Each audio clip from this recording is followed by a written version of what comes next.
Hey guys, my name is Felix, and today I'm going to be talking to you about some key financial concepts regarding this year's NBA lockout.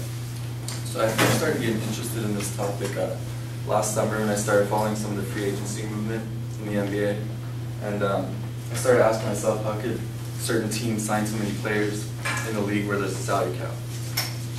So a lockout is defined as when the employer stops the employee from working until a certain contract is agreed upon.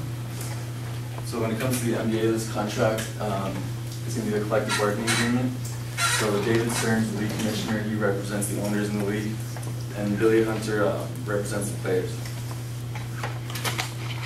Some components of this year's collective bargaining agreement are revenue sharing and salary cap.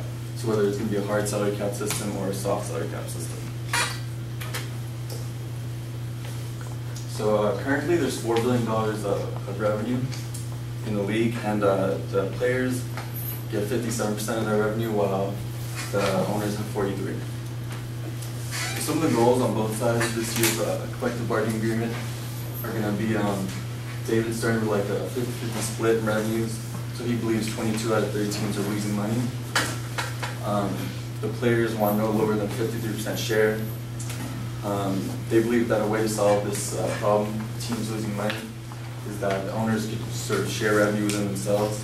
So a lot of big-time teams like the Los Angeles Lakers, certain teams like that are making most of the money. So if they share revenues within teams, that'll kind of close the disparity. Now, where's this revenue coming from? This revenue is coming from national television networks, such as in the United States, you have TNT, ABC, ESPN, and also sponsorships. One big sponsorship of the NBA is Adidas, and also the concept of luxury tax. So under the current NBA salary cap system, it's a soft salary cap. It's set at $58 million last year, and this means that teams have certain exceptions surpass the cap. So the cap is $58 million. The teams can get as high as $70, $80 million. With certain exceptions. So an example of an exception is a mid-level exception where a team can sign a player to the average league salary, and this can bring them over the cap. They're allowed to do this once a year.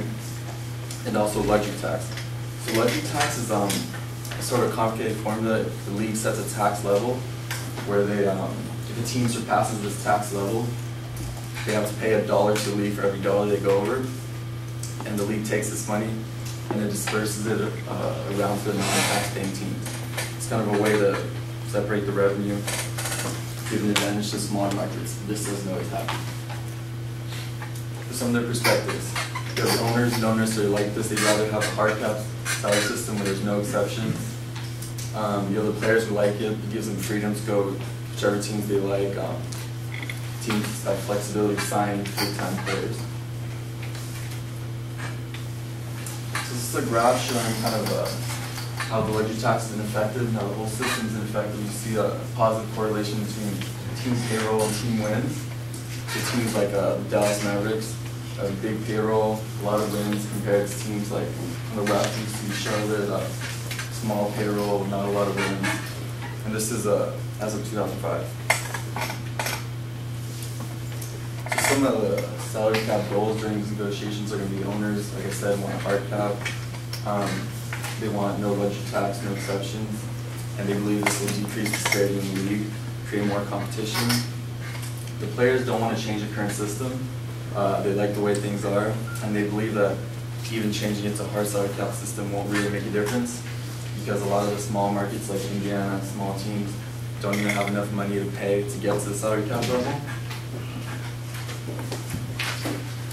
So in conclusion, this is sort of a flow chart of the whole process.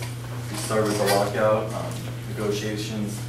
Once you have a revenue sharing agreement, then you move to salary cap, and then you have a new ratified collective bargaining agreement. Then you have the 2011-2012 NBA season.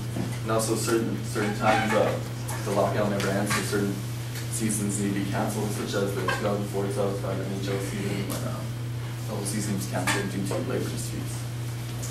Thank you.